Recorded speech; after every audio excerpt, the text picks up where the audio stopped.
You've seen the shows, you've bought the gear, you have a bug-out bag that probably cost more than your last vacation. But here's the secret the survival industry doesn't like to talk about. When things actually go sideways, most of what you think you know is a liability. What separates the people who walk out of the woods from the ones who don't isn't the equipment on their back, but the hard truths they've burned into their minds. The first truth is the hardest to accept. YOU. You're on your own. Forget the cavalry, the rescue choppers, the airdrop supplies. In a real scenario, your entire world shrinks to what's in your pockets and what's in your head. Every year, people get lost and wait for rescue. Then day 3 hits, then day 5, and the cold reality sets in. Nobody's coming. You either rescue yourself or you don't go home. This is where the internal battle begins. Emotional resilience beats confidence every single time.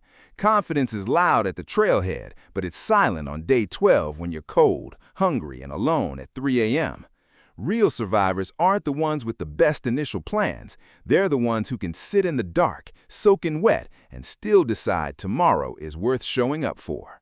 They've run out of everything but the will to see another sunrise.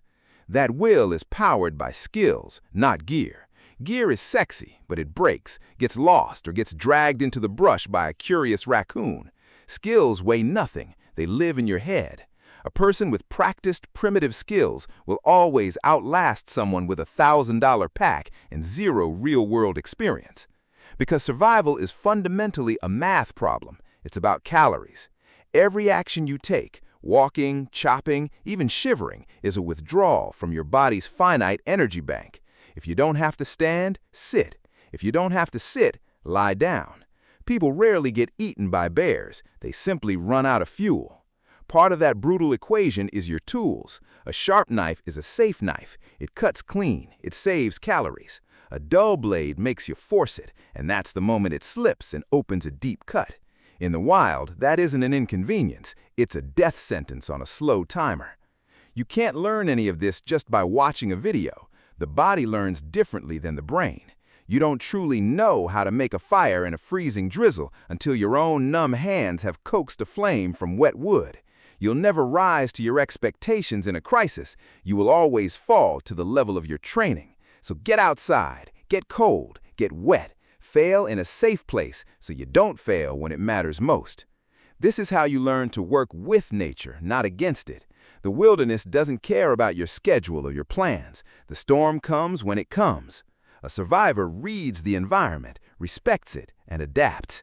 They bring layers, they build shelter, and most importantly, they bring a flexible mind. This is wisdom, knowing the difference between brave and stupid. It's about personalizing your kit for your terrain, not copying some YouTuber's list. It's choosing a durable, repairable tool over an ultralight gadget that will fail when your life depends on it.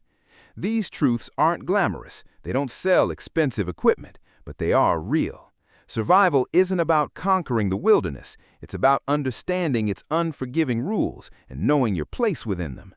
The woods don't care how much you spent. They only care about what you know. Start training long before you ever need it.